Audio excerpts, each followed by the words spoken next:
আসসালামু আলাইকুম, আশা করছি সবাই ভালো আছেন। তো যে যেখান থেকে আমার ভিডিওটা দেখছেন অবশ্যই মাশাআল্লাহ আলহামদুলিল্লাহ বলবেন। যারা আমার ভিডিও দেখেন, আমাকে চিনেন, সবাই আমার জন্য দোয়া করবেন। তো আমার মুরগিগুলো আপনাদের চোখের সামনেই মোটামুটি আলহামদুলিল্লাহ বেশটাই বড় হয়ে গেছে মাশাআল্লাহ।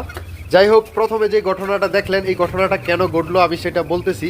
অবশ্যই সেটা আমার ভুলের জন্য এই ঘটনাটা ঘটছে। কুকুর নিয়ে গেল একটা মুরগি।